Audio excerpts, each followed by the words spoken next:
Peuple de Dieu à travers le monde, bien-aimés, chers frères et sœurs en Christ, que Dieu vous bénisse abondamment et puissamment au nom de notre Seigneur et Sauveur Christ Jésus, notre grand Seigneur et Sauveur, majestueux, superbement élevé, revêtu de gloire et de magnificence, le superbement, infiniment excellent Seigneur et Sauveur, notre Seigneur Jésus-Christ qui intercède pour nous depuis les lieux célestes à la droite de Dieu, où il a été établi dans toute la majesté, qui est notre médiateur, qui est le grand souverain sacrificateur, le grand pasteur de notre salut.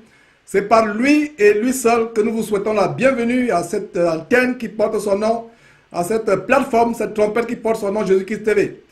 Vous êtes les bienvenus en ce grand jour du samedi 30 janvier de l'an de grâce 2016 pour ce grand banquet de la parole de Dieu, merveilleuse et inégalable, ce grand thème que nous avons prévu, à savoir comment cultiver, développer l'amour de Dieu, l'amour de sa parole, sur la base de ce grand psaume, psaume chapitre 19. Donc, c'est une étude biblique aujourd'hui.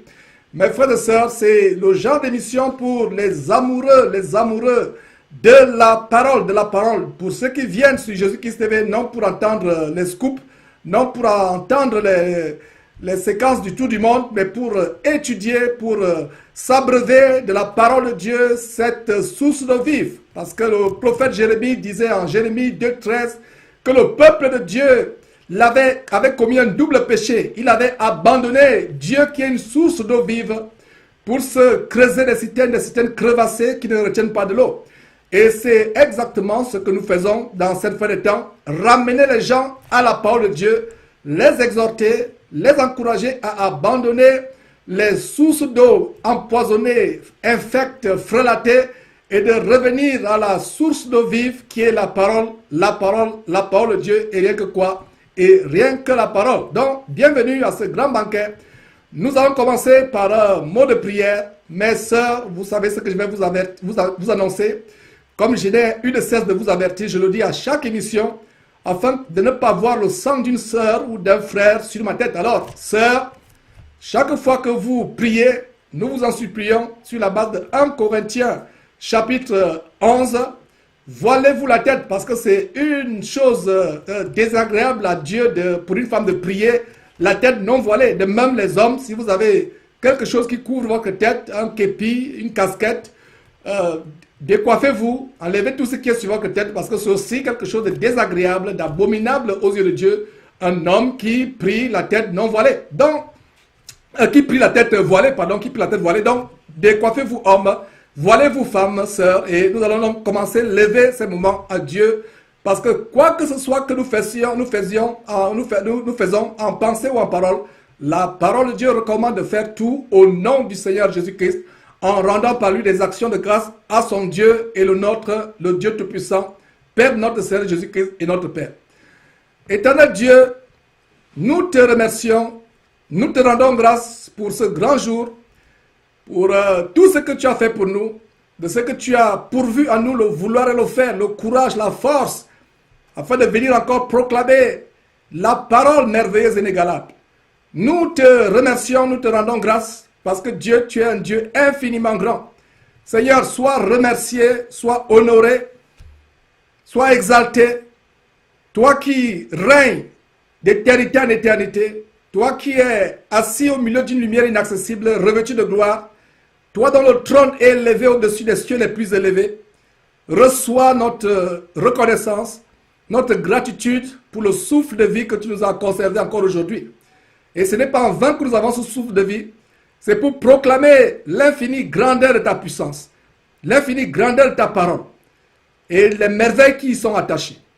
Seigneur, rends disponible cet enseignement que tu as mis dans mon cœur, cette grande étude de ce grand psaume, le psaume 119. Seigneur, nous te remercions, nous te rendons grâce pour toutes choses. Merci donc pour toutes les connexions, toutes les installations. Merci pour tous les enfants, tes enfants à travers le monde qui vont recevoir cette parole. Seigneur, ouvre nos oreilles d'entendement afin que nous comprenions cette parole pour qu'elle touche véritablement notre cœur, afin qu'elle puisse être comme une graine qui a été jetée sur une terre fertile, afin que cette parole porte des fruits pour plus tard, pour notre vie éternelle. Seigneur, merci donc de ce que tu enveloppes ce studio dans ta haie de protection. Merci infiniment pour toutes choses. Au nom de Jésus que nous avons prié. Amen. Voilà mes frères, nous allons commencer cette émission. Mais avant de la commencer, nous allons... il n'y a pas le tour du monde aujourd'hui, comme je vous l'ai annoncé. C'est le genre d'émission où nous allons savoir qui véritablement est amoureux de la parole de Dieu. Samedi passé, quand nous exposions cette abomination du voyage astral, de la sortie du corps, avec ces doctrines démoniaques telles que le bouddhisme qu'enseigne Yonggi-sho, nos serveurs étaient pleins. Et il y avait, le trafic était tel qu'on n'avait jamais expérimenté depuis Jésus-Christ TV. Et notre prière est que ce genre d'émission aujourd'hui connaissent aussi un débordement de trafic sur nos serveurs. Et apparemment, le serveur aujourd'hui n'est pas débordé comme samedi passé. Parce que si nous enseignons la parole de Dieu, c'est que les gens viennent véritablement au Seigneur Jésus-Christ. Et comme je l'ai toujours dit, je ne me lasserai point de le dire, si tout le monde était vraiment attentif à cette parole, si tout le monde avait l'amour pour la parole de Dieu, ce que l'émission d'aujourd'hui va exposer, comment cultiver, développer l'amour pour la parole de Dieu. Donc si tout le monde avait l'amour véritable pour la parole de Dieu, on ne monterait pas ces vidéos, on ne monterait pas ces documents. Ces documents, c'est pour des croyants qui sont encore aveugles, en fait, qui sont encore véritablement charnels. Ils ne peuvent pas comprendre la parole de Dieu parce que la Bible dit, et je crois que c'est Paul qui écrivait aux Corinthiens, disait que l'homme animal ne comprend pas les choses de l'Esprit de Dieu parce qu'elles sont une folie pour cet homme animal. Et donc, si tout le monde était arrivé à avoir le discernement, à avoir la puissance du Saint-Esprit, à comprendre cette parole, à aimer cette parole, nous passerions tous nos samedis, toutes nos émissions à exposer la parole.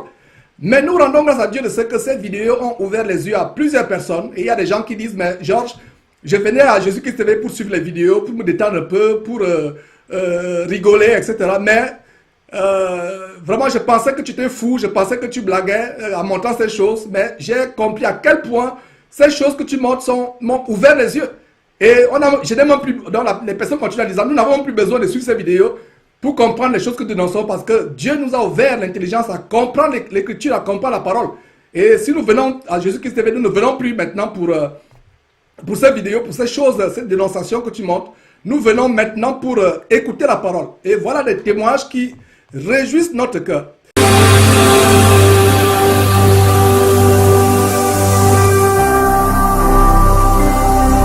Jésus-Christ TV, vous connaîtrez la vérité et la vérité vous affranchira. Voilà mes frères, bienvenue de retour sur Jésus-Christ TV. Nous nous apprêtons à nous attabler. Enfin, nous sommes déjà attablés. Et je pense que vous aussi, vous êtes attablés pour ce grand banquet de la parole de Dieu merveilleuse et inégalable. Cette parole qui donne la vie, cette parole qui est une lumière à nos pieds, une lampe sur nos sentiers. Et c'est exactement cela, je viens de citer Somme chapitre 119, verset 105. Ce chapitre qui est l'objet de ce thème aujourd'hui. Comment cultiver et développer l'amour véritable pour la parole de Dieu. Et apprêtez-vous à ce grand banquet, ayez vos Bibles déjà prêtes, mes frères et sœurs, stylo, bic, crayon, et peu importe, feutre, bloc-notes, pas de feuilles, les feuilles peuvent s'envoler, mes frères et sœurs. Donc, ayez tout, mes frères, ayez tout et tout. Et donc, on va commencer ce grand banquet de la parole de Dieu. La parole de Dieu, la parole de Dieu merveilleuse et inégalable.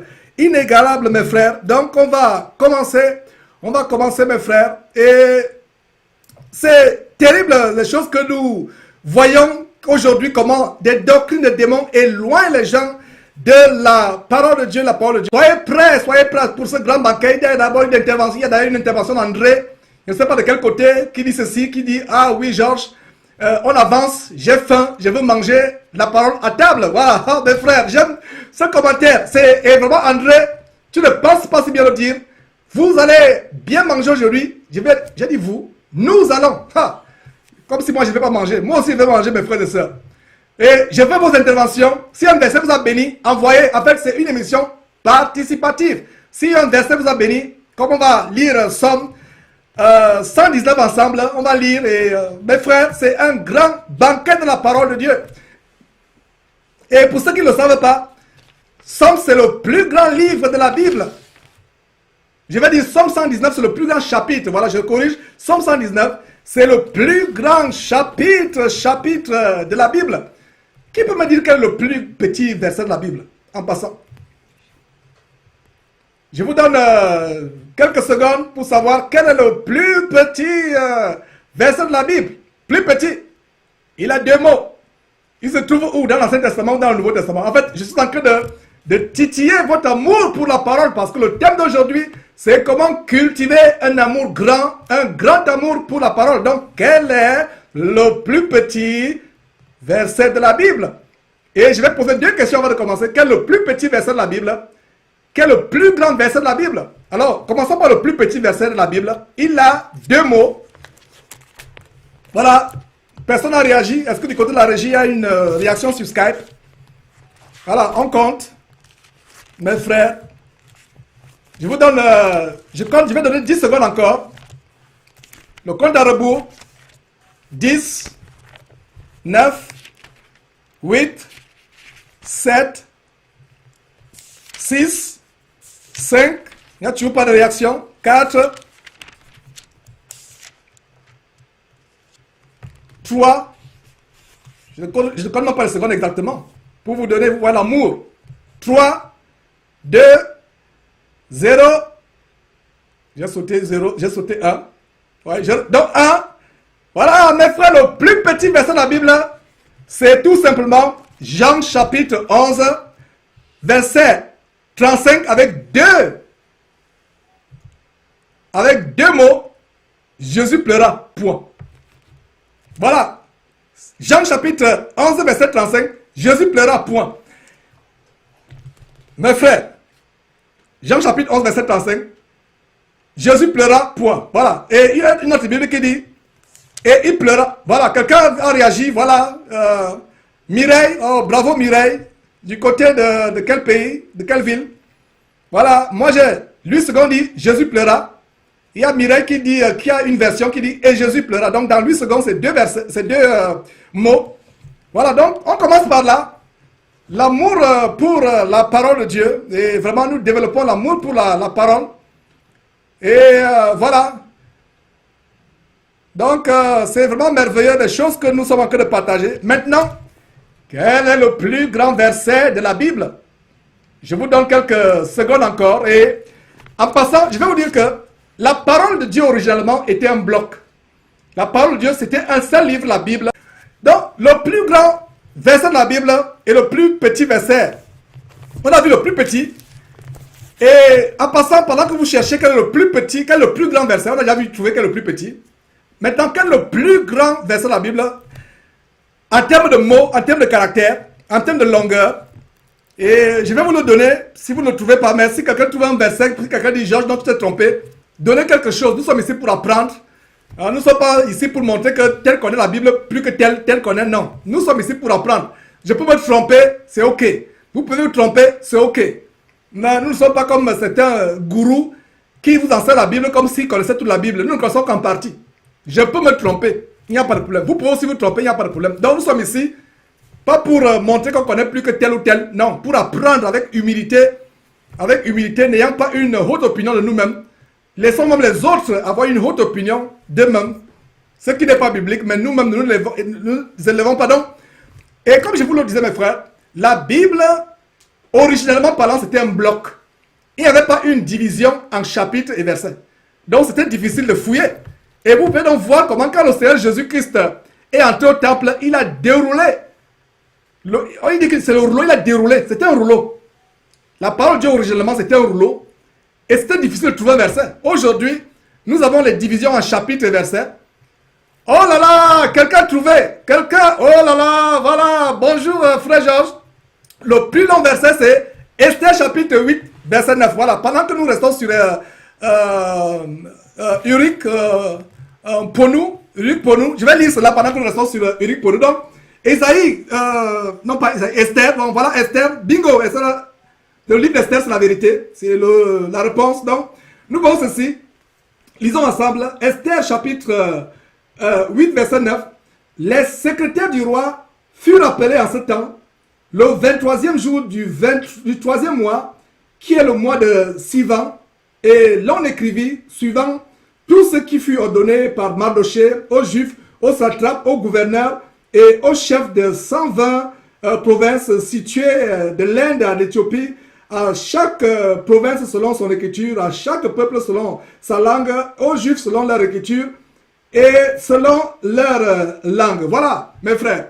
Et une dernière question, combien de livres notre Bible a? Voilà, ça c'est la dernière question. Combien de livres la Bible contient? Combien de livres? Je vous donne 10 secondes. 10, 9, 8, 7, 6, 5, 4, 3. C'est facile, mes frères. Come on, allez-y. Ouvrez votre table matière. Combien de livres? Comptez rapidement. Voilà. Nous partageons. En fait, nous sommes en train de nous apprêter. C'est un apéro. Nous faisons un apéro, un apéritif. Comme nous nous préparons à prendre le plat de résistance. C'est une petite entrée. Vous voyez comment les enfants de Dieu peuvent s'amuser avec la parole de Dieu. Voilà. Merci Mireille, je ne sais pas de quel côté, de quelle ville. Voilà, Mireille qui dit 66 livres. Voilà, 66 livres. Et voilà, mes frères et sœurs. Et c'est vraiment une joie de partager ces choses. Oh, Mireille au Texas. Je ne sais pas de quel côté du Texas, Mireille. Je pense que Mireille a contribué à l'émission la fois passée. Je pense que c'est la même personne qui a contribué depuis le Texas. Voilà, donc, sois béni Mireille, 66 livres. Voilà, notre Bible contient 66 livres. Voilà, pour nous aussi, 66 livres. Franck Bédébé du Bénin, 66 livres. Voilà. Donc, mes frères, tournons la Bible. L'ennemi a voulu nous arracher notre joie. Nous allons partager ce grand livre. Et mes frères, il y a un homme, et c'est celui justement qui a rédigé la majorité des psaumes. Cet homme-là, comment Dieu l'appelait? Comment la parole de Dieu l'appelle? L'appel de Dieu l'appelle l'homme selon le cœur de Dieu. Il s'appelait David. David était arrivé à un niveau d'intimité avec Dieu, à un niveau de relation intime avec Dieu. Mes frères, j'aimerais que nous arrivions à ce même niveau d'intimité avec Dieu.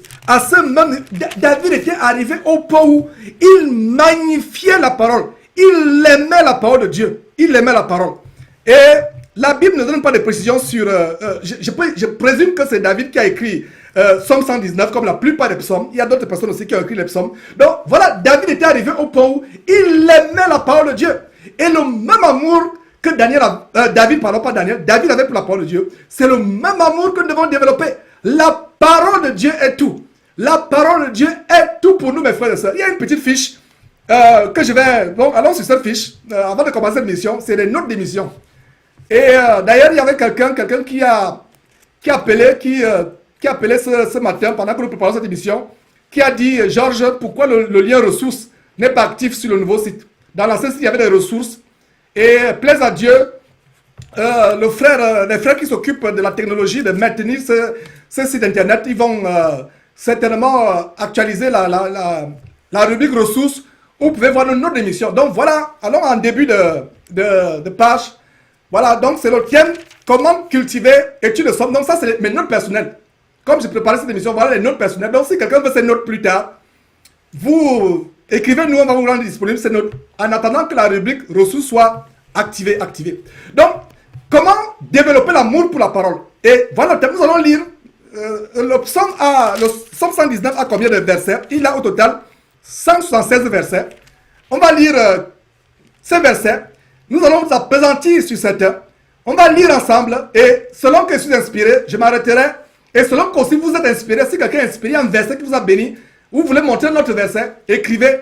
Cette émission, je veux cette émission, une émission plus participative que les autres émissions. Donc, soyez prêts à envoyer vos contributions. Si un verset vous a béni, si vous avez un témoignage par rapport à un verset, donnez. Mais c'est un banquet pour la parole. Donc, voilà mes notes d'émission. Comme je prépare cette émission, voilà les notes que j'ai prises.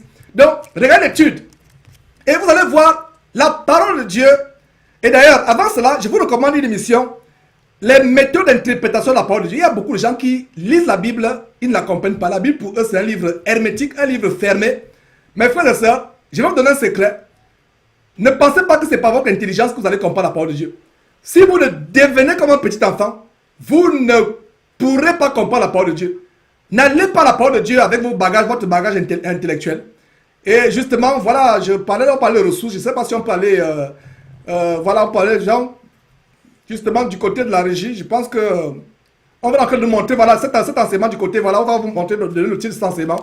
Donc, mes frères, le Seigneur nous a garanti dans Jean chapitre 14, verset 26, l'Esprit Saint nous conduira dans la vérité, dans toute la vérité. L'Esprit Saint nous enseignera ces choses. Il incombe à l'Esprit Saint de nous enseigner la parole de Dieu. Donc, il y a un grand enseignement, justement, on va vous montrer la page, les méthodes d'interprétation de la parole de Dieu, comment la lire et la comprendre. La parole de Dieu n'est pas un livre hermétique. La parole de Dieu, c'est un livre qui peut être compris. Il y a des gens qui lisent la Bible. Quand ils lisent la Bible 5 minutes, ils se mettent à ronfler. Ils sont KO, ils se mettent à dormir, ils ronflent. La Bible, on peut la comprendre. Si vous commencez à la lire, et voilà justement, on peut monter rapidement sur, voilà, sur notre site, voilà les méthodes d'interprétation de la Bible, la lire, la comprendre facilement, et aller sur notre site, vous cliquez sur, je ne sais pas où, bon, enfin, vous cliquez sur l'émission, et vous allez sur, voilà, vous allez sur études bibliques.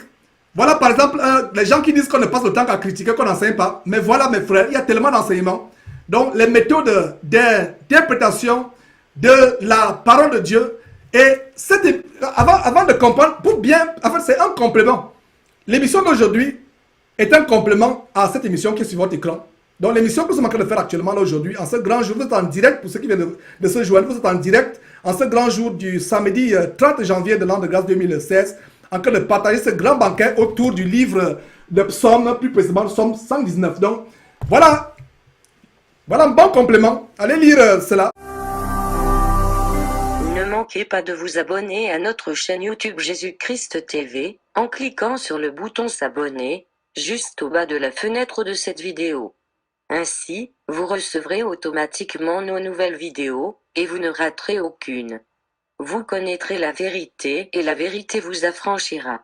Jean 8, 32. Donc, je reviens mes frères en disant que le roi David était un grand roi. Il aimait tellement Dieu. Il avait l'amour pour Dieu. Il aimait Dieu de tout son cœur. Donc, retournons sur notre fiche d'émission pour vous montrer très brièvement les choses que nous allons partager dans une introduction. Voilà. Donc, dans la parole de Dieu, nous avons des mots qui sont interchangeables. Loi, parole, précepte, ordonnance, statut, commandement, sentence. Tout cela, ces mots, vous allez les voir, comme on va lire, ces mots seront de manière répétitive au travers, tout au long des 176 versets qui constituent le livre de Psaume. Donc, regardez loi. Loi, le mot la loi de Dieu, qui est aussi la parole de Dieu, qui est aussi le commandement de Dieu. Le mot loi apparaît 35 fois. Et j'ai mis les versets où le mot loi apparaît. Verset 1, verset 7, verset 18, on ne peut pas tout lire pour gagner le temps. Donc, montons doucement. Donc, il y a la loi, il y a les préceptes. Le mot précepte apparaît 23 fois dans ce Psaume 119, 23 fois. Il y a ordonnance. Le mot ordonnance apparaît 21 fois. Vous voyez les versets, entre parenthèses, c'est les versets où cela apparaît. Donc, statut apparaît 22 fois. Et vous voyez les versets 5, 8, 12, 16, etc. où le mot statut apparaît. Le mot commandement apparaît 22 fois. Vous voyez 6, 10, voilà. Maintenant, le mot parole apparaît 25 fois. Le mot sentence apparaît une fois au verset 13 de Psaume 119. Le mot promesse, les promesses de Dieu, le mot promesse apparaît 16 fois. Et maintenant, le mot enseigne. Et nous voyons comment le roi David demanda à Dieu de l'enseigner. Le roi David demanda à Dieu de l'enseigner. Et enseigne. Il dit, enseigne, le verset 102, nous sommes au Psaume 119. Donc le verset 102, le roi David demande au Seigneur de l'enseigner. Et qu'est-ce qu'il dit au Psaume 102 exactement? Il dit quoi? Il dit au Psaume 102, voici ceci, il dit, que tes paroles soient douces à mon palais. Voilà, je ne m'écarte pas de tes lois, car c'est toi qui m'enseignes.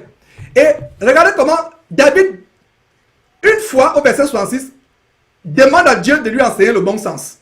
C'est la même chose que nous devons demander à nos prières. Que Seigneur, je me comporte comme un fou. Je me comporte comme un insensé. Enseigne-moi le bon sens. Une fois, verset 66, David demande à Dieu de lui enseigner le bon sens. Maintenant, enseigne-moi tes statuts. 6 fois, verset 12, verset 26, verset 33, verset 64, verset... c'est même plus de 6 fois. Je pense que c'est une erreur. Voilà. C'est plutôt 10 fois, c'est plutôt 8 fois, pas 6 fois, 8 fois. Là où vous voyez 6 fois, statut, 6 fois, enseigne-moi tes statuts, ça apparaît 8 fois. Allez vérifier cela pour vous rendre compte que je ne vous raconte pas des choses qui ne sont pas correctes. Donc voilà, enseigne-moi tes lois une fois. Et maintenant, le frère, tout à l'heure, le frère André parlait de banquet. Le frère André a envoyé un commentaire, il dit, voilà, je suis prêt pour le banquet à table. Et la parole de Dieu, c'est la nourriture. Jean chapitre 3, verset 2 dit, bien-aimé, je souhaite que tu prospères à tous égards et sois en bonne santé. Point. C'est ce que dit ce verset. Les faux pasteurs d'Imovor veulent que vous vous arrêtez à ce verset. Bien-aimé, je souhaite que tu prospères à tous égards. Point. Non. Ce verset continue. Je souhaite que tu prospères à tous égards, virgule, comme prospère l'état de ton âme. La volonté de Dieu, c'est que notre âme prospère avec la parole de Dieu. Notre âme doit être, mon frère, honnêtement. Le Seigneur Jésus-Christ a dit quoi au verset, à Matthieu chapitre 4, verset 4. Allez aussi lire Luc chapitre 4, verset 4. Matthieu chapitre 4, verset 4, quand le diable tentait au désert notre Seigneur Jésus-Christ, après qu'il lui fait 40 jours et 40 nuits sans manger, le tentateur se rapproche de lui, il dit, transforme ces pierres en pain. Le Seigneur Jésus le rabroue avec la parole de Dieu en disant, l'homme ne vivra pas de pain seulement, mais l'homme vivra de toute parole qui sort de la bouche de Dieu. Donc mon frère, ma soeur, voilà ma compréhension de ce verset. Si tu passes une journée sans lire la Bible ou sans écouter la Bible, passe aussi une journée sans manger. Regardez comment nous ici aux États-Unis, nous sommes dans une culture, une société de gloutons. Les gens grignotent à longueur de... Nous sommes des véritables ruminants aux États-Unis. On rumine à longueur de journée. Si les gens pouvaient aussi ruminer la parole de Dieu à longueur de journée. Donc si quelqu'un, ce n'est pas un verset que je vous cite, enfin c'est ma conclusion. Parce que le Seigneur Jésus dit quoi? L'homme ne vivra pas de pain seulement, mais l'homme devra vivre de toute parole qui sort de la bouche de Dieu. Donc ma conclusion logique c'est que si nous mangeons à longueur de journée, comme je vous ai dit, la civilisation américaine, la culture américaine, une culture de ruminage, une culture de manger à toute heure, il faut avoir les lèvres qui bougent, quelque chose dans la bouche. Alors nous devons aussi avoir la parole de Dieu dans nos intelligences. Donc, mais délice. Regardez un peu, vous avez votre ice cream, ou une bonne pizza. Il y a vraiment... nous avons un frère dans notre église de Houston qui est spécialisé dans les pizzas. Quand ce frère nous fait des pizzas, il y a des gens, quand Sostel décide de faire... je viens de dire son nom sans me rendre compte. Bon, bref, il ne va pas m'en vouloir pour ça. Sostel ne m'en veut pas pour ça. Donc quand le frère fait des pizzas, même quelqu'un qui ne devait pas venir à la réunion va dire que non, je serai dimanche là pour vraiment... personne ne peut manquer. Je vous assure. Donc, c'est tellement délicieux. Regardez, bon, je parle de pizza, je parle de ice cream. Ou alors vous êtes en Afrique, votre bon bâton de manioc, votre miondo, votre ndolé, ou votre, je ne sais pas, qu'est-ce que votre cassoulet, ou pour les Français, la ratatouille. Vous voyez comment c'est tellement délicieux. Mais est-ce que vous savez que nous pouvons aussi faire de la parole de Dieu de délices? La Bible dit, fais de l'Éternel tes délices et il te donnera ce que ton cœur désire. La question qu'on va poser, comment peut-on faire de l'Éternel nos délices? Puisque l'Éternel, on ne le voit pas. Personne n'a jamais vu Dieu. Alors, la réponse est simple. Pour faire de l'Éternel nos délices, faisons de cette parole nos délices. C'est pour ça qu'une des missions de cette trompette, c'est vraiment de vous amener à vous affectionner aux choses d'en haut. Et les choses d'en haut, c'est quoi? La parole de Dieu. À aimer la parole, à la savourer. Regardez comment le roi David était arrivé au point où il aimait la parole de Dieu plus que les nourritures, plus que les mets succulents, plus que les choses du monde. Et le mot délice apparaît 16 fois. Verset 16, je fais mes délices de tes statuts. Verset 24, tes statuts font mes délices. Verset 47, je fais mes délices de tes commandements. Verset 70, le cœur est insensible comme la graisse. Moi, je fais mes délices de ta loi. Ouvrons une parenthèse, vraiment, que le roi David était inspiré par Dieu quand il écrivait. Est-ce que vous avez vu la Grèce? Quand j'étais en Afrique, il y a plusieurs années, je grandissais dans la maison familiale. Quand il y avait des festivités où il fallait peut-être abattre, égorger un porc, comme lors de ma première communion, j'étais dans cette abomination catholique, et j'ai pris ma première communion, on a tué un gros porc. Et j'ai encore l'image de la Grèce. Ouais, la Grèce est là insensible. Imaginez que vous avez un cœur insensible comme la Grèce. Regardez un peu la graisse. Un tas de graisse là devant vous. C'est sensible. David dit, le cœur des méchants. Ils sont insensibles, ils mentent, ils volent, ils tuent, ils font du mal. Ils sont insensibles, ils n'ont pas de pitié. Donc, leur cœur est insensible contre la graisse. Moi, je fais quoi? Mes délices de la loi. Le verset 77, toujours à Somme 119, qui est l'objet de cette émission. Car ta loi fait mes délices. Si ta loi lui fait mes délices, juste alors périr dans ma misère. Donc, regardez comment David était arrivé au point où il aimait la parole de Dieu. En fait, je vous introduis, on va lire tout simplement, tout à l'heure. Il faisait le délice. Il aimait la parole. Et regardez maintenant, aimer. Le mot aimer, comment David aime la parole, ça apparaît 13 fois dans ce chapitre. Nous avons quoi? Le verset 35, conduis-moi dans le sentier de tes commandements, car je l'aime. Verset 47, je fais mes délices de tes commandements, je les aime. Avant de continuer, verset 47, et je vous ai cité tout à l'heure Jean 3, 2. Non, Jean 3, 2, Jean 3, 2 justement. 3 Jean 2, pardon, 3 Jean 2. 3 Jean 2, pardon, la troisième épître de Jean, verset 2, c'est un chapitre unique. Bien-aimé, je souhaite que tu prospères à tous égards, comme prospère l'état ton âme. Les faux passages s'arrêtent, ceux qui vous enseignent de vous accrocher sur la terre. L'évangile de la prospérité n'aime pas la deuxième partie. La deuxième partie, c'est comme prospère l'état ton âme. Ton corps physique, tu le soignes, tu le laves, tu le nourris avec des aliments physiques. Mais dis-moi comment tu vas nourrir ton âme. 3 Jean 2 te donne la révélation. Tu nourris ton âme avec la parole de Dieu. C'est pour ça que David trouvait la parole de Dieu plus succulente que les mets les plus succulents, les mets les plus délicieux. Est-ce que mon frère, ma soeur, toi qui me suis, est-ce que tu es arrivé au point où tu aimes la parole de Dieu? Regardez quand nous publions les vidéos sur Facebook, les commentaires. Il y a un dénominateur commun dans cette fin de temps. Les gens n'ont plus l'amour, les gens n'ont pas l'amour. Quand il dit non plus, c'est comme si ça avait l'amour au début et non plus. Non. Les gens n'ont pas. Aimons l'amour, désirons la parole de Dieu. Quand on monte les émissions où nous dénonçons les œuvres des ténèbres, on dénonce les doctrines des démons, les serveurs de Jésus-Christ TV sont prêts à exploser. Le trafic est pénible. Mais quand il y a une émission comme celle-là, il faut aussi que les serveurs soient bondés de monde, plein à craquer, que le trafic soit aussi lourd. Qu'il y ait aussi des trafics monstres sur nos serveurs. Nous devons faire de la parole notre délice. Et le verset 47 dit, regarde les mentions d'aimer. Je fais mes délices de tes commandements, je les aime. Verset 48, je lève mes mains vers tes commandements que j'aime. Verset 97, pardon. 97 mes frères, excusez-moi. Comme j'aime ta loi, elle est tout le jour l'objet de ma méditation. Verset 113, je hais les hommes indécis, j'aime ta loi.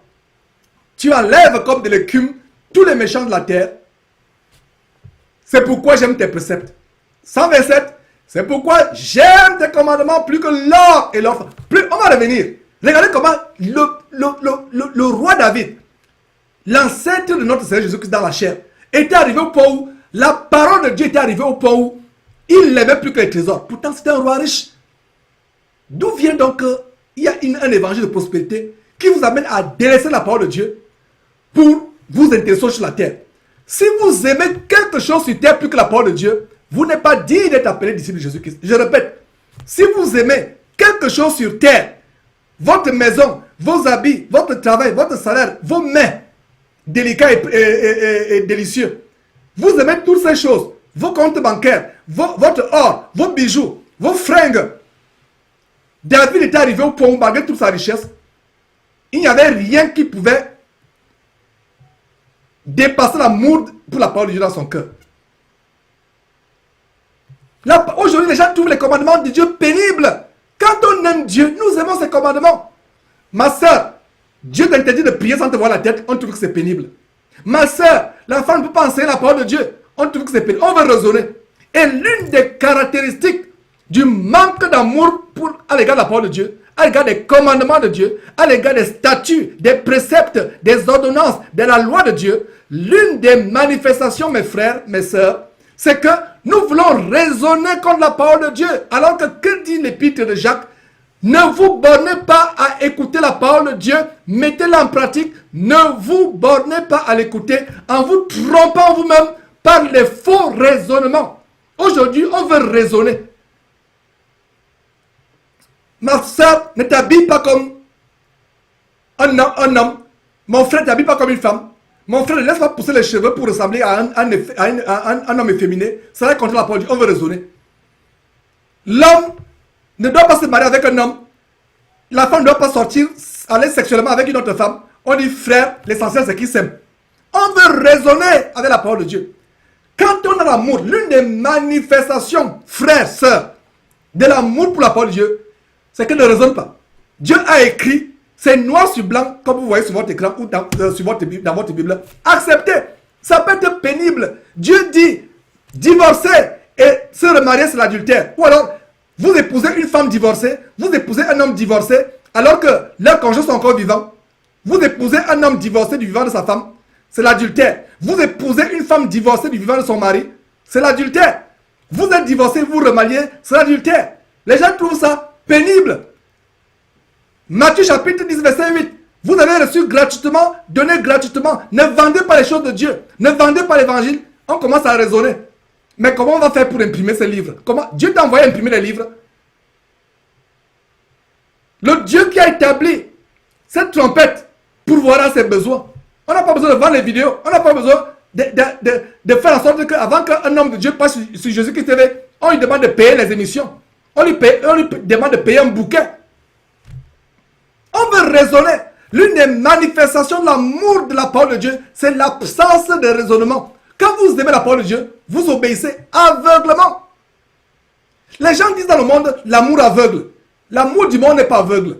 Le véritable amour qui aveugle, c'est l'amour pour la parole de Dieu. Voilà l'amour qui aveugle, mes frères. Dieu te dit, obéis, obéis. Les préceptes de Dieu, les lois de Dieu, les statuts de Dieu, les commandements de Dieu, les ordonnances de Dieu, la parole de Dieu, et rien que la parole de Dieu doit être l'objet de nos délices. Nous obéissons. Dieu dit, tu ne mentiras pas, ne mens pas. Dieu dit, femme, sois soumise à ton mari. Mari, aime ta femme. Tu le fais.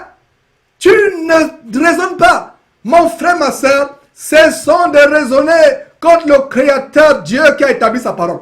Donc David, et vous comprenez aujourd'hui pourquoi Dieu pouvait appeler David son ami, et que quand on pense à David comme étant l'homme selon le cœur de Dieu.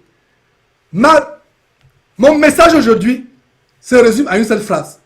Cette émission aujourd'hui tourne à une seule phrase. Arrivons au point où vous et moi, nous devenons l'homme ou la femme, selon que vous êtes homme ou femme, nous devenons l'homme ou la femme selon le cœur de Dieu. Et pour être selon le cœur de Dieu, même si le commandement fait mal, ne t'attaque pas à Georges qui donne le commandement ou à notre prédicateur. Va à Dieu, tu dis, Seigneur, c'est mal, mais comme je t'aime, je vais appliquer. Mais tu sais, je n'ai pas la force pour appliquer. J'ai épousé une femme qui est divorcée. C'est difficile pour moi de me séparer. Mais derrière, Seigneur, donne-moi la force. Donne-moi la force de m'en séparer. Donne-moi la force de m'en séparer. Je ne peux pas m'empêcher de me masturber. C'est difficile pour moi de m'en séparer. Mais Seigneur, j'aime tes commandements. Où tu dis que nous devons traiter notre corps dans l'honnêteté et dans la pureté. Ne pas souiller notre propre corps parce que mon corps est le temple où tu résides. Alors Seigneur, j'aime ta parole. Mais Seigneur, c'est fort. Donne-moi la force. Fais-moi grâce d'accepter ta parole. Et vous serez surpris comment Dieu va vous donner la force. Il y a des péchés, je vous donne mon témoignage. Il y a des péchés que je n'aurais jamais cru capable, humainement parlant, d'abandonner. Je ne me serais jamais cru capable d'abandonner. Abandonner le péché, ce n'est pas par votre propre force. Si vous essayez d'abandonner le péché par votre propre force, vous n'y parviendrez pas. Ça va vous produire tout simplement la déception, l'anxiété, l'inquiétude, la dépression. Parce que vous essayez par vos propres forces. Développons d'abord l'amour. Vous aimez Dieu. Jésus qui disait, si vous m'aimez, gardez mes commandements. La preuve que nous aimons Dieu, c'est que nous faisons quoi? Nous gardons ses commandements. Et ces commandements ne sont pas pénibles. Beaucoup d'entre nous trouvent les commandements de Dieu pénibles. Parce qu'ils n'ont pas encore véritablement développé l'amour pour Dieu et l'amour pour sa parole. Développons l'amour pour Dieu. Développons l'amour pour la parole de Dieu. Aimons Dieu de tout notre cœur. Aimons-le. Soyons radicaux quand il s'agit de la parole de Dieu. Soyons radicaux. Mes frères et sœurs, soyons radicaux quand il s'agit de la parole de Dieu. Développons cet amour pour la parole. Développons cet engouement pour la parole. Développons. Mes frères, cela. Si vous m'aimez, gardez mes commandements. Si vous m'aimez, gardez mes commandements. Donc, allons-y au verset 27, on relit. C'est pourquoi j'aime tes commandements. Plus que l'or et l'orphin, verset 132. Tourne vers moi ta face et aie pitié de moi, selon ta coutume à l'égard de ceux qui aiment ton nom. Il y a une coutume que Dieu, il y a une manière d'agir. Il y a une manière par laquelle Dieu agit coutumièrement à l'égard de ceux qui aiment sa parole. Ça nous rappelle quoi? Ça nous rappelle Josué chapitre 1 verset 8. Vous vous rappelez quand le grand serviteur de l'Éternel, le grand prophète Moïse est décédé. Josué a été élevé pour être son remplaçant. Et quelles sont les premières paroles adressées à Josué?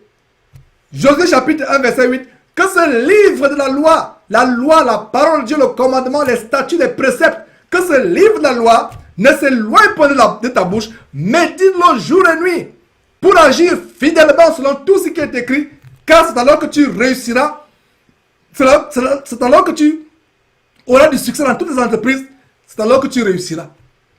Il y a une promesse qui s'attache à ceux qui aiment la parole de Dieu, qui font de la parole de Dieu la délice. Que ce livre de la loi ne s'éloigne pas de la bouche, médite-le jour et nuit.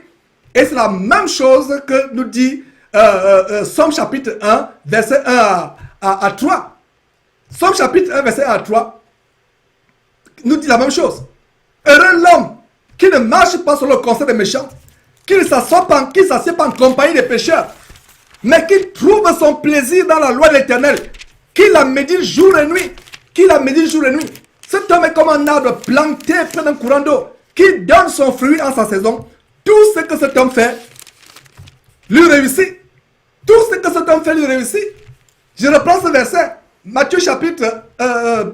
Somme chapitre 1, verset 1 à 3. Heureux l'homme qui ne marche pas sur le conseil des méchants, qui ne s'assied pas en compagnie des moqueurs, mais qui trouve son plaisir dans la loi de l'Éternel, qui la médite jour et nuit. Cet homme est comme un arbre planté près d'un courant d'eau, qui donne son fruit en sa saison, et dont le feuillage ne se flétrit point. Le verset 3 de conclure, tout ce qui fait du réussite. La réussite, le succès, pas selon le monde, mais le succès selon Dieu, sont attachés, réussite et succès, sont attachés à ceux qui sont le partage, sont l'héritage de ceux qui aiment la loi de Dieu, de ceux qui la serrent dans leur cœur. L'apôtre, pas l'apôtre, le roi David pouvait dire, je serre ma parole dans mon cœur afin de ne pas pécher contre toi. Même là, quittez le péché. Quand vous élevez à un niveau où vous prenez la Bible, vous la serrez contre votre cœur. Je ne parle pas de physiquement, je fais ça, c'est physique.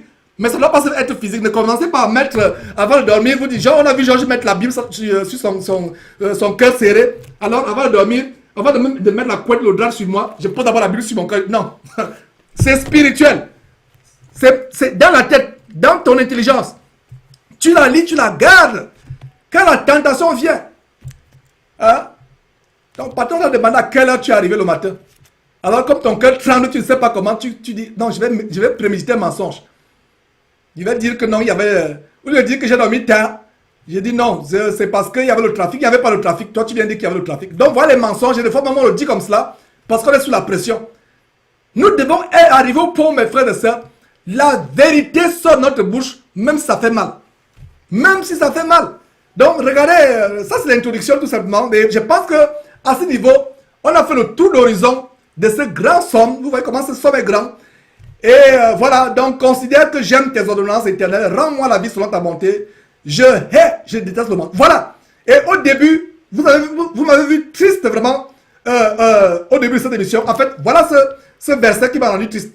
Quand un homme comme justement ce Shora Kotu dont on a parlé au début de l'émission, peut venir mentir sur des choses que je n'ai pas dites, et voilà, ça fait mal. Parce que Dieu dit quoi? Dieu dit, enfin c'est David, pardon, ici qui dit, je déteste le mensonge, j'aime ta loi. Un véritable homme de Dieu doit détester le mensonge. Les menteurs vont se retrouver en enfer. Aujourd'hui, on parle de mensonge blanc, mensonge rouge, le mensonge est mensonge, qu'il soit blanc, rouge, noir, vert, mensonge égale mensonge. Et le verset 165 dit, il y a beaucoup de paix pour ceux qui aiment ta loi. Beaucoup de paix. La Bible dit quoi? Si quelqu'un peut me trouver ce verset. À celui qui est ferme dans tes sentiments, tu assures la paix parce qu'il se confie à toi. Si quelqu'un peut retrouver le verset, je mémorise facilement les versets bibliques. C'est la parole de Dieu, mais j'ai du mal à mémoriser les versets. Parce que, comme je vous ai dit, la Bible originellement n'était pas divisée en chapitres et versets. C'est l'homme, c'est les hommes au fil des siècles qui ont ajouté ces divisions en chapitres et versets. Mais il y a un verset, si quelqu'un peut le trouver. Celui qui est ferme dans ses sentiments, Dieu assure la paix parce qu'il se confie à lui. Quand vous êtes ferme dans la parole de Dieu, Dieu vous protège. Dieu vous donne la paix. Il y a beaucoup de paix. Vous ne pouvez pas avoir la paix si vous êtes en dehors des commandements de Dieu. Vous ne pouvez pas avoir la tranquillité dans votre vie, la paix, le bonheur. Mes frères et sœurs, comme ce grand cantique. Oh, la Bible est le livre divin. Si tu veux le vrai bonheur, si tu veux la santé, la guérison, la vraie prospérité, pas la fausse prospérité que les faux pasteurs vous vendent, la solution se trouve dans la Bible. Allez dans la parole de Dieu. Découvrir quelle est la volonté de Dieu. Appliquer cette volonté. 167. Mon âme observe tes préceptes et je les aime beaucoup. Donc voilà, on peut continuer encore quelques détails par rapport à ce survol introductif. Ça, c'est les notes d'émission. Vous voyez, c'est rare que j'enseigne comme ça sur les notes d'émission, mais c'est tellement important. Et vous voyez comment, je pense qu'il y a quelques détails où on montrait comment David aime la parole plus que les choses de la terre, plus que les choses du monde. Je ne sais pas si on a sauté cela. Vraiment, il l'aimait. La parole était à niveau point où il l'aimait plus que les choses de la terre. Non seulement cette parole faisait ses délices, il l'aimait, mais il aimait cette parole plus que tout sur terre. Et nous devons arriver à ce même standard d'aimer la parole de Dieu plus que tout sur terre. Être amoureux pour la parole de Dieu, être passionné pour la parole. Quand vous êtes passionné pour les choses du monde, on trouve que vous êtes fou. Mais quand vous êtes passionné pour, les choses du monde, on trouve que vous n'êtes pas fou. Je corrige. Voilà. Et regardez comment ce serviteur de Dieu, le roi, là, il aimait, la parole de Dieu était meilleure que tous les biens de la terre. Vous pouvez voir qu'est-ce qu'il dit. Verset 36. Incline mon cœur vers tes préceptes et non vers le gain. Aujourd'hui, on cherche le gain. On cherche les profits. On cherche comment emmagasiner, comment remplir nos maisons de richesses. Et bien de fois, les maisons se remplissent de richesses par la fraude, le mensonge, le sang qu'on verse. Par la truanderie, par l'escroquerie, par la fraude, par la corruption. Mais qu'est-ce que David dit au verset 36 de Somme 119 qui fait l'objet de notre émission aujourd'hui? Incline mon cœur vers tes préceptes et non vers le gain. Regardez le roi, un roi riche. Il arrive au point où il dit non, le gain pour moi, gagner, avoir des revenus, augmenter mon salaire, augmenter mes affaires, mon chiffre d'affaires, mes revenus. Ça, c'est pas important pour moi. Incline mon cœur, non vers le gain, mais vers les préceptes. Verset 37. Détourne mes yeux de la vie des choses vaines. On a fait une émission sur la délivrance de l'esprit du monde. Aujourd'hui, un des esprits malveillants, terrible esprit impur, qui va mener beaucoup de gens en enfer, c'est l'esprit du monde dont on a fait une émission spéciale. On a consacré une émission spéciale comment délivrer l'esprit du monde. Alors, cet esprit du monde fait quoi? Nous amène à combattre les choses du monde. Les yeux, détourne mes yeux de la vue des choses vaines. Et dans 1 Jean chapitre 2 verset 15 à 16, n'aimez pas le monde, ni les choses qui sont dans le monde. Si quelqu'un aime le monde, l'amour de Dieu n'est point à lui. Et l'amour de Dieu consiste en quoi? La convoitise des yeux, la convoitise de la chair, l'organe de la vie. Donc, ça commence par la convoitise des yeux. Vous convoitez. Vous aimez les belles choses. Vous aimez tout ce qui attire, tout ce qui captive la vue. Nous devons arriver au point, mes frères et sœurs, comme David disait, détourne mes yeux de la vue des choses vaines. Quelle femme David ne pouvait pas voir? Quelle maison en Israël David ne pouvait pas construire? Quel jardin David ne pouvait pas acquérir? Quel chanteur, quel musicien David ne pouvait pas voir?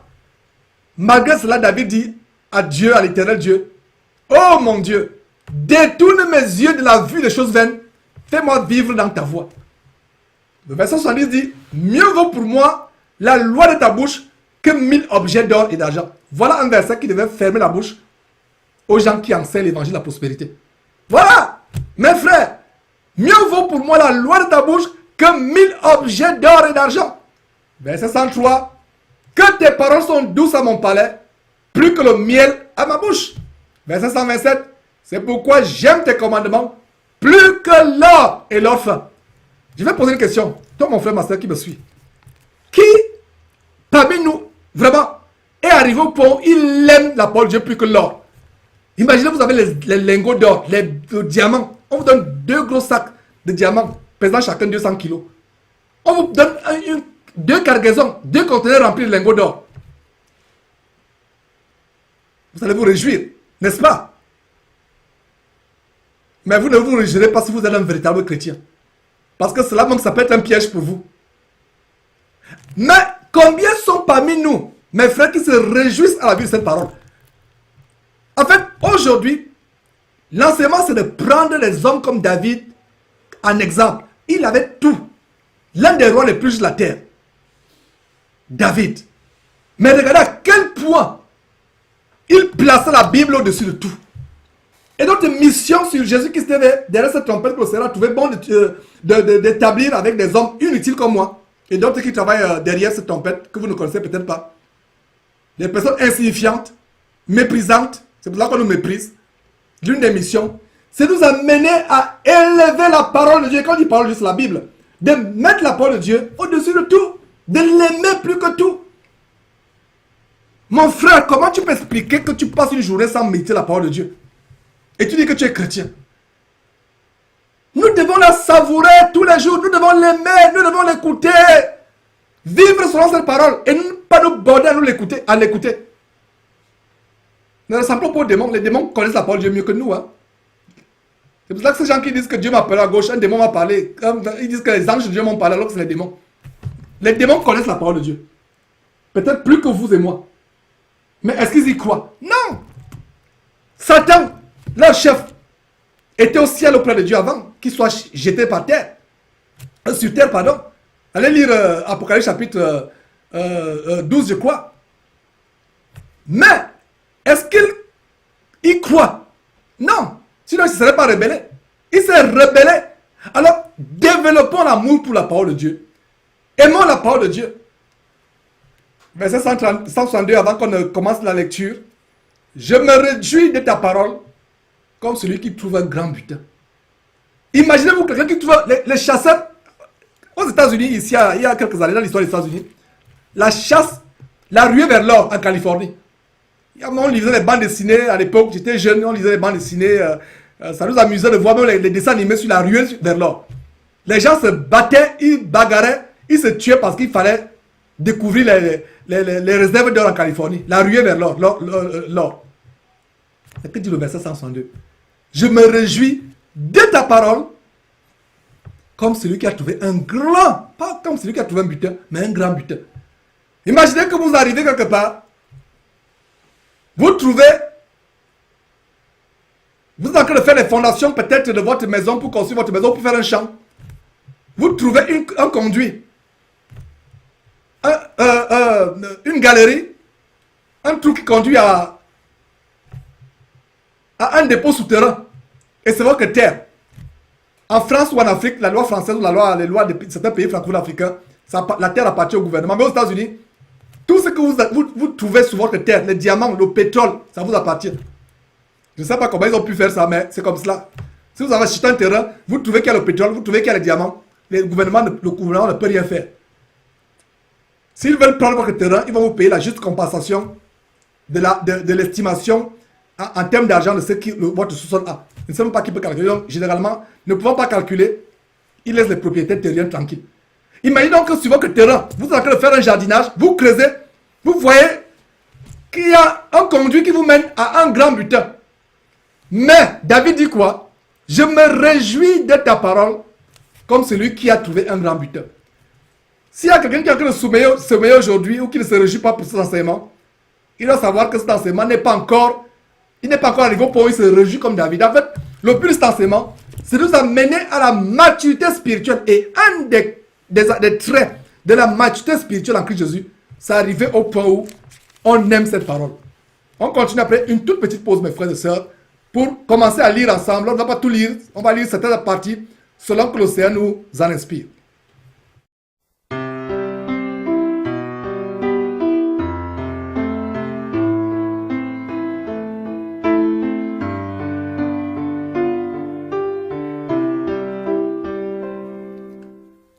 سيدي ربي مرت والي غاين يلا ذيت النيثاني دخل قد زمرتي أكل شغالي شبحنا يلو يصاحا أينك صبغي ذاتي لسوا والي حدي شنو في سميك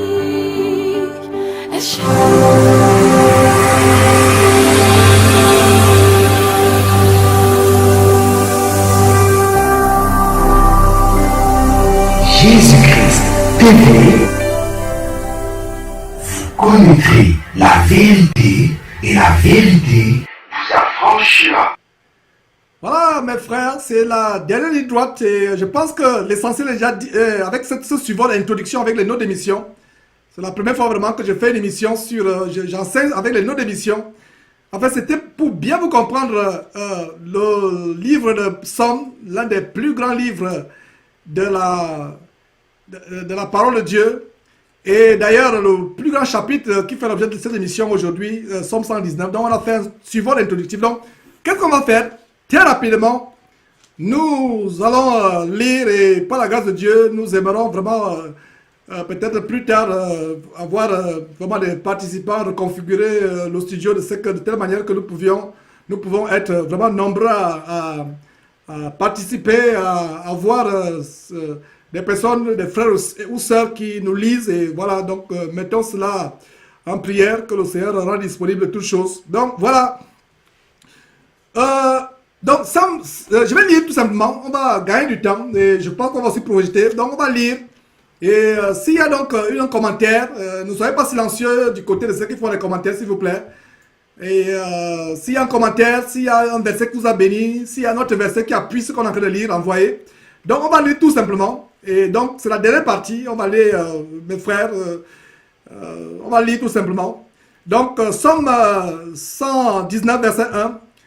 Heureux ceux qui sont intègres dans leur voie. Donc l'intégrité, mes frères, le Seigneur voudrait que nous soyons intègres, qui marchent selon la loi. Donc nous devons marcher selon la loi. Donc c'est l'enseignement au verset 1. Marcher selon la loi de Dieu. Verset 2. Heureux ceux qui gardent les préceptes. Regardez, le verset 1, Dieu n'est pas dit malheureux. Que quelqu'un ne vous dise pas que vous êtes malheureux quand vous suivez la parole de Dieu. Regardez, il a dit heureux ceux qui sont intègres, l'intégrité. Aujourd'hui, c'est rare de voir les gens intègres. C'est plus le mensonge, c'est plus les coups bas, c'est plus les vols, les fraudes, les malversations. L'intégrité d'un grand priosé de Dieu. Heureux ceux qui sont intègres dans leur voie, qui marchent selon la loi. Et nous ne pouvons pas véritablement être intègres.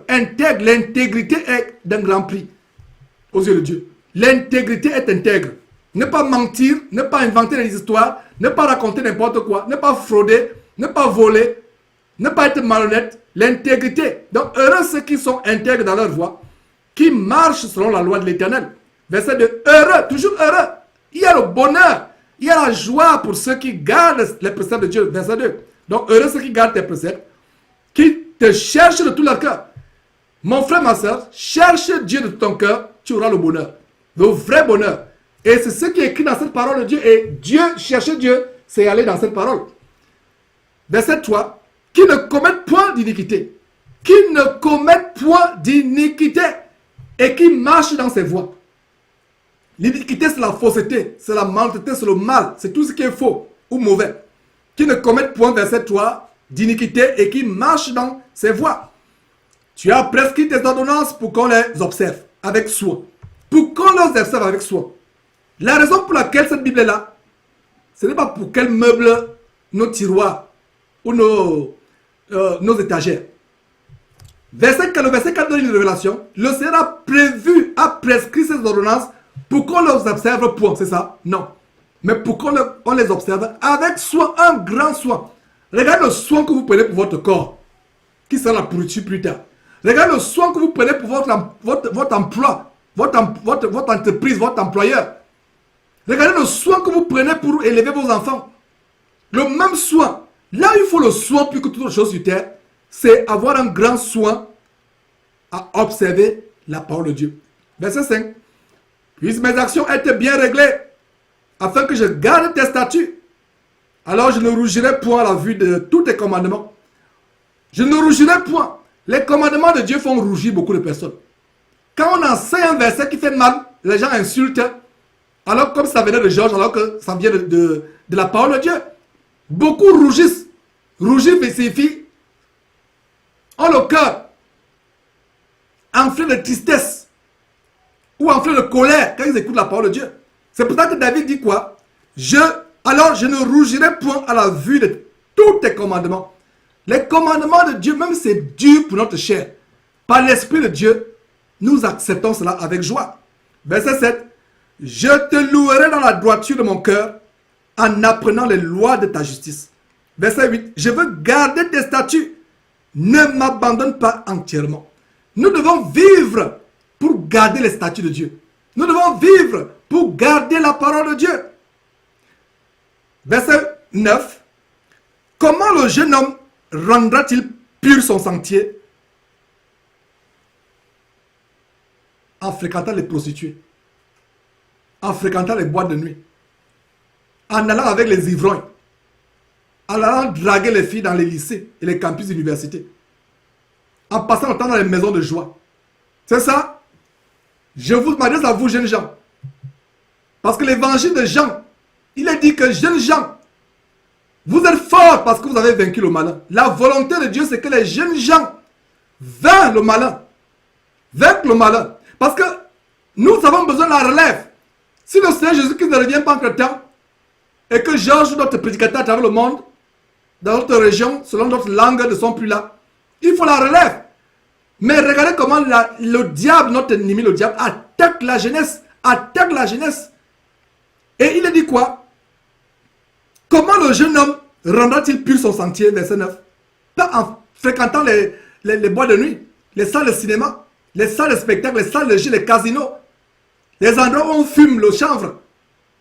Il semble en passant que bientôt, certains pays européens vont légaliser le cannabis, comme ça s'est passé ici. C'est la fin du monde, mes frères. Comment le jeune homme rendra-t-il pur son sentier? La réponse est au verset 9. En se dirigeant d'après ta parole. Jeune homme, le sexe avant le mariage n'est pas bon. Cesse le copinage avec ta copine. Ma jeune soeur, dis à ton copain, pas de sexe avant le mariage. Dirige-toi sur la parole de Dieu.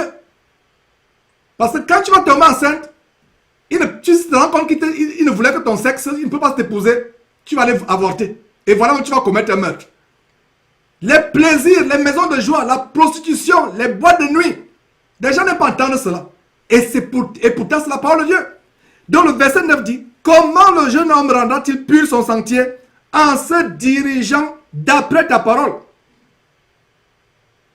Tu veux ressembler à Rihanna, à Beyoncé, pas ta manière de t'habiller. Avoir des boucles d'oreilles qui pèsent, je ne sais pas, 5 kilos, pour ça va me déchirer tes oreilles.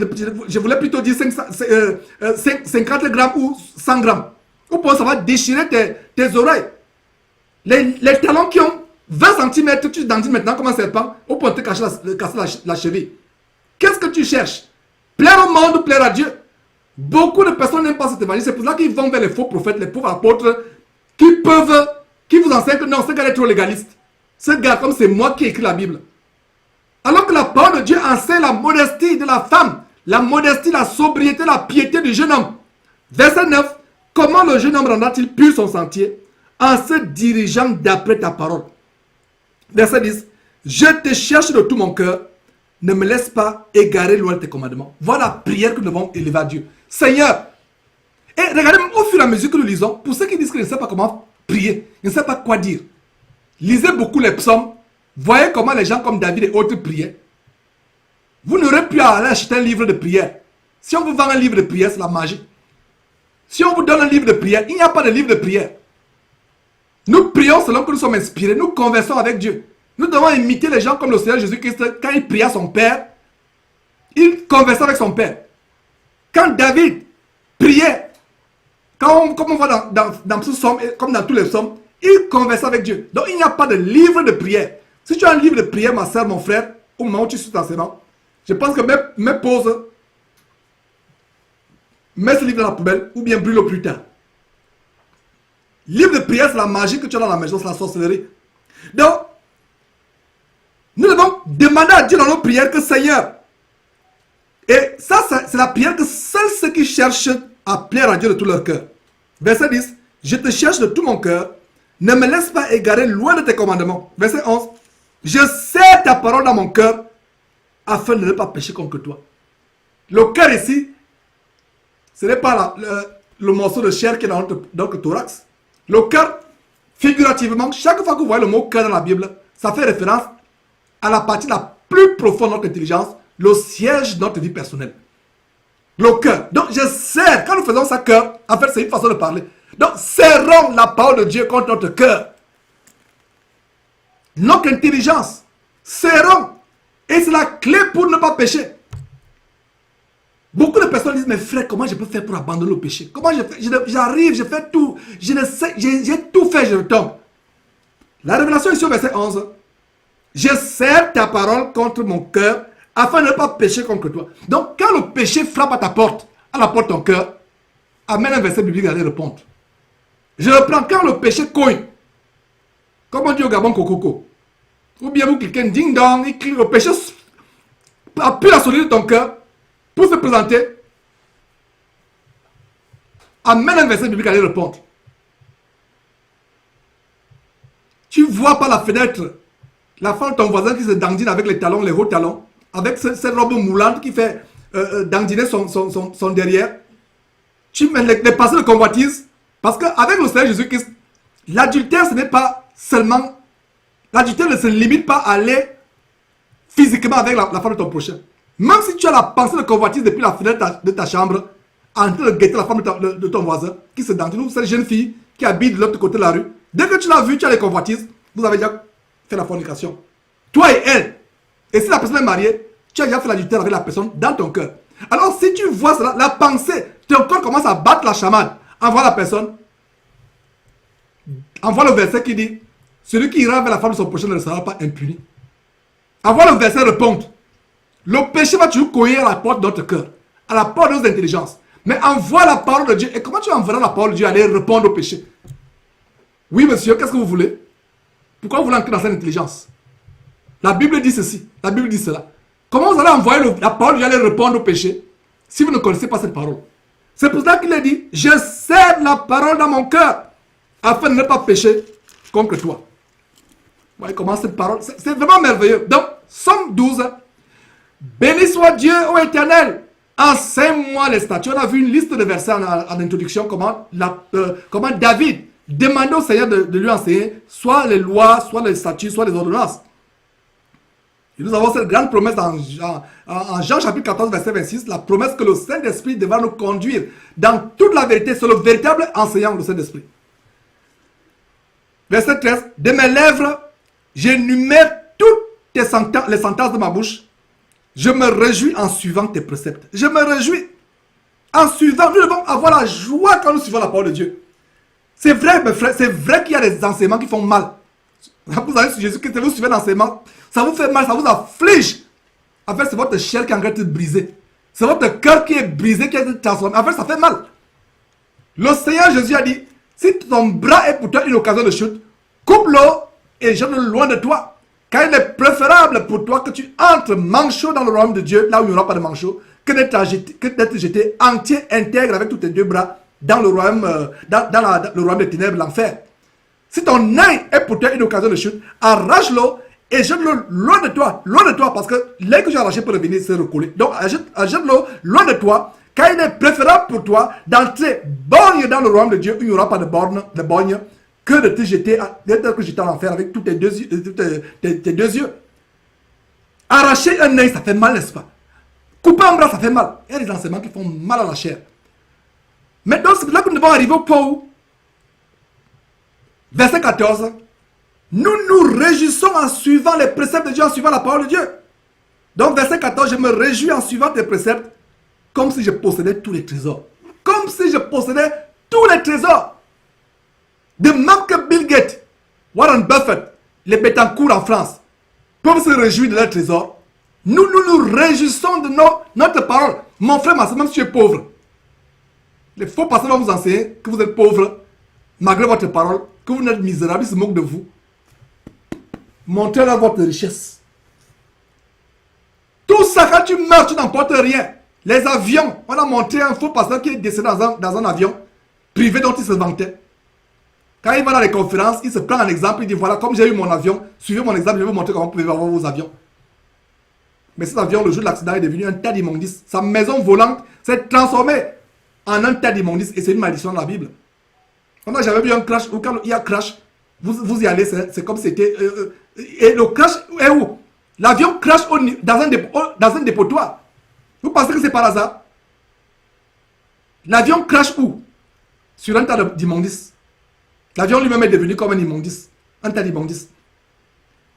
Les trésors de la terre ne sont rien comparés à garder les commandements de Dieu. Verset 15. Je médite tes ordonnances, j'ai tes sentiers sous mes yeux, j'ai fait mes délices de tes statuts, je n'oublie point ta parole.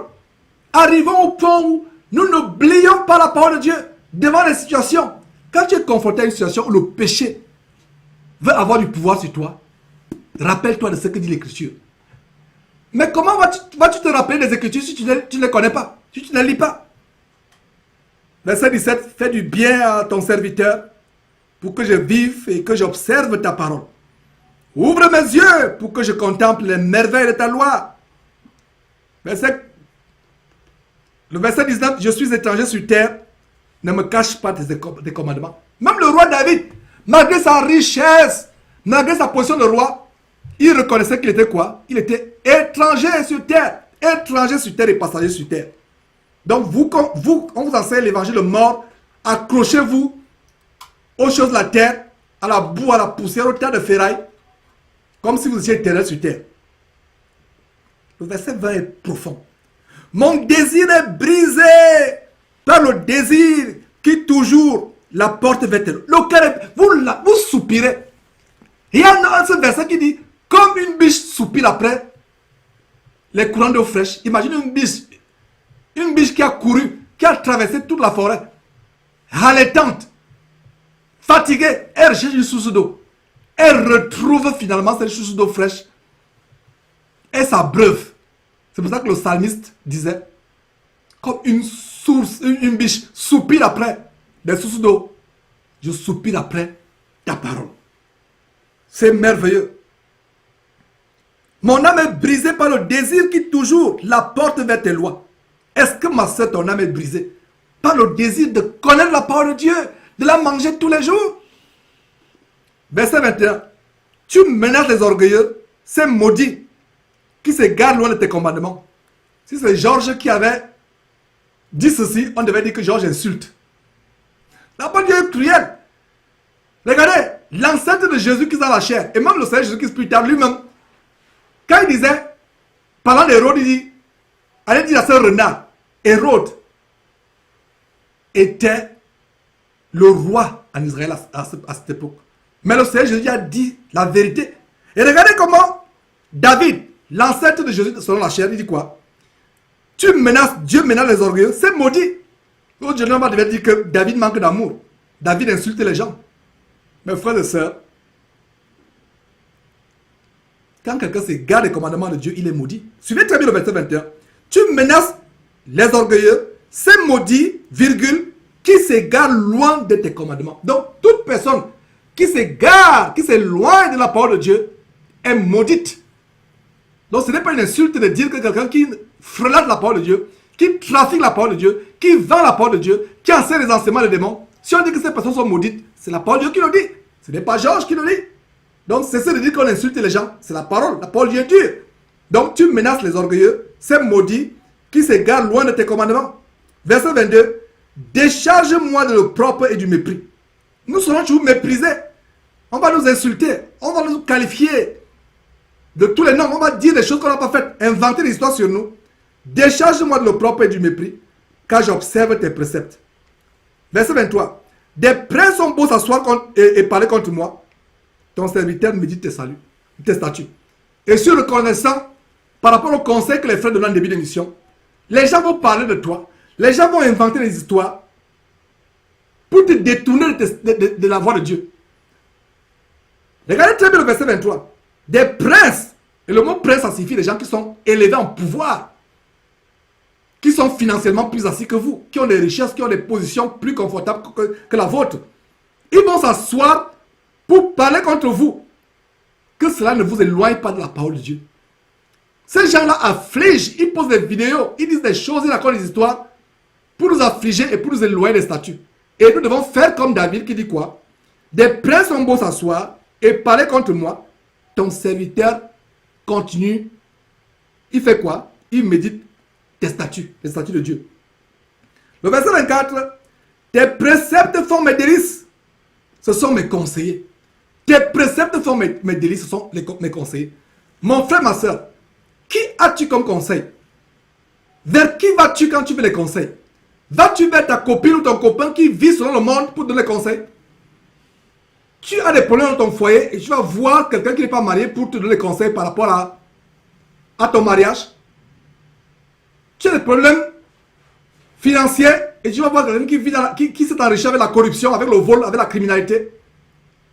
On a vu Somme chapitre 1, verset 1 à 3 qui dit « Heureux l'homme qui ne marche pas selon le conseil des méchants. » Qui doit être ton conseil à partir d'aujourd'hui? La réponse est ici. Verset 24. Tes préceptes non seulement font mes délices, dit David, et c'est chacun de nous. En fait, chacun de nous doit mettre son nom devant chaque verset de Somme 119. Chacun de nous doit mettre son nom. Si tu t'appelles Roger, tu dis, moi Roger, tes préceptes font mes délices, ce sont mes conseillers. Tu t'appelles Rose, moi Rose, Éternel, moi Rose, tes préceptes font mes délices, ce sont mes conseillers. Qui sont tes conseillers? Qui devra conseiller ta vie? Les gens du monde ou la parole? Même un homme de Dieu, soi-disant, entre guillemets, qui enseigne des choses qui ne sont pas dans la parole de Dieu, ne suit pas ses conseils. Combien de conseils certaines femmes ont reçu d'aller avorter? Ce n'est pas un conseil de la parole de Dieu. Cet homme, pasteur, entre guillemets, qui te dira d'avorter, de quitter ton mari, parce que ton mari est sorcier, de quitter ta femme parce que ta femme est sorcière, ou elle est stérile, d'aller te remarier. Ils ne seront pas dans le jour du jugement pour dire au Seigneur que c'est moi qui leur ai dit de faire cela. Il va fuir. Ne l'appelle même pas, n'essaie même pas de l'appeler. Il sera tremblant, il ne va pas te regarder. Il attend son tour du jugement. Et le verset dit quoi? Verset 24. Tes préceptes font mes délices, ce sont mes conseillers. Ce sont mes conseillers. Comment ne pas développer? Nous devons développer l'amour pour la parole de Dieu. Demandons à Dieu, dis Seigneur Dieu, je crois aimer ta parole, mais je ne l'aime pas suffisamment. Mets en moi l'amour pour ta parole. Mets en moi le désir pour ta parole. Fais-moi arriver à un stade même plus élevé que David, de savourer ta parole. David n'a pas connu la parole qui était faite. Il la connaissait par prophétie. Il savait que de ses reins devait sortir le Messie. Mais nous avons expérimenté celui qui est la parole selon Apocalypse chapitre 19 verset 13. Jésus-Christ est la parole. Nous l'avons connu. Il est notre Seigneur, le Fils de Dieu, revêtu de toute la divinité, ayant 100% de Dieu en lui, étant digne d'être appelé Dieu, mais soumis à son Père, qu'il appelle aussi son Dieu. Nous l'avons connu. Tes préceptes font mes délices, ce sont mes conseillers. Ce sont mes conseillers, mes frères et sœurs. Nous allons arrêter cette émission à ce verset. On vous a mis l'eau dans la bouche. C'est pour que vous continuiez jusqu'au 176e somme. Méditez, lisez. Je ne peux pas tout vous dire. Et j'ai la conviction par le Saint-Esprit que, ayant suivi cette première partie, vous-même vous arrivez à la fin. Le Saint-Esprit va ouvrir vos yeux, de lire Somme 119 et de demander à Dieu de développer l'amour pour la parole. Il y a des gens qui doivent dire, mais Georges, pourquoi tu arrives brusquement? Continue. Non, lisez vous-même. Le Saint-Esprit va vous donner des révélations grandes par rapport à cela. Et pour vraiment nous rappeler que nous devons avoir l'amour pour la parole de Dieu, comme ce psalmiste, comme ce grand roi. La parole de Dieu est merveilleuse, infiniment merveilleuse. Mes frères, plaise à Dieu. Nous reviendrons samedi prochain pour un autre grand thème, une émission où on va continuer et on va passer les émissions à venir plaisent à Dieu, plaisent à Dieu. Le Seigneur peut demander qu'on fasse autrement, mais j'ai à cœur humainement d'engager l'étude peut-être de Colossiens. On a fini l'étude de Philippiens, Colossiens, de passer le temps dans la parole de Dieu. Alors ceux qui disent que nous n'enseignons pas, mes frères, ça va tellement affliger quand ils entendent de telles choses. En fait, c'est la mauvaise foi, c'est le mensonge. Et nous aimerons, nous ne faisons pas ces choses pour plaire aux hommes. Nous voulons plaire à notre Dieu et à son Fils Jésus-Christ notre Seigneur. Donc nous allons mettre l'accent sur la parole de Dieu. En même temps que nous mettons l'accent sur la parole de Dieu, s'il y a à dénoncer les œuvres des ténèbres, nous allons les dénoncer. On ne se fatiguera pas. On ne sera pas démoralisé, découragé. Rassurez-vous mes frères, ces gens voudraient m'amener à me taire. Mais c'est eux plutôt ça, eux qu'on va fermer la bouche. Donc, plaise à Dieu, on reviendra pour commencer une autre grande étude. J'anticipe déjà par Colossiens.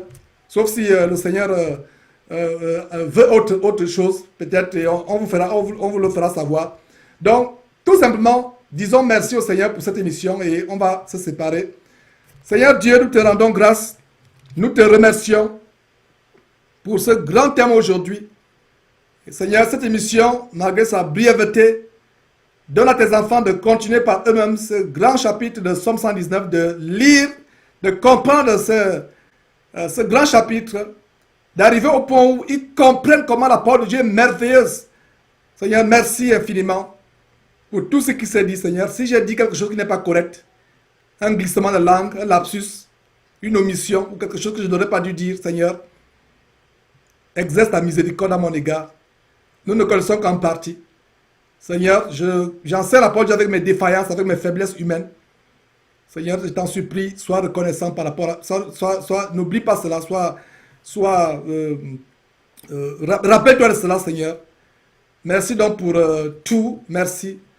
Au nom de Jésus-Christ, notre Seigneur et Sauveur. Amen. Donc mes frères, ça en est fait pour aujourd'hui. À la prochaine émission, probablement dans une semaine, plaise à Dieu. Et bye bye, que Dieu vous bénisse abondamment au nom tout puissant de notre Seigneur et Sauveur Christ Jésus. Au revoir.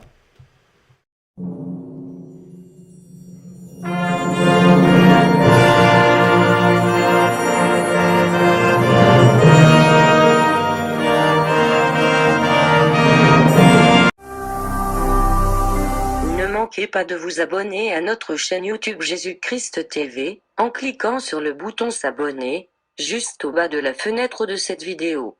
Ainsi, vous recevrez automatiquement nos nouvelles vidéos, et vous ne raterez aucune. Vous connaîtrez la vérité et la vérité vous affranchira. Jean 8, 32.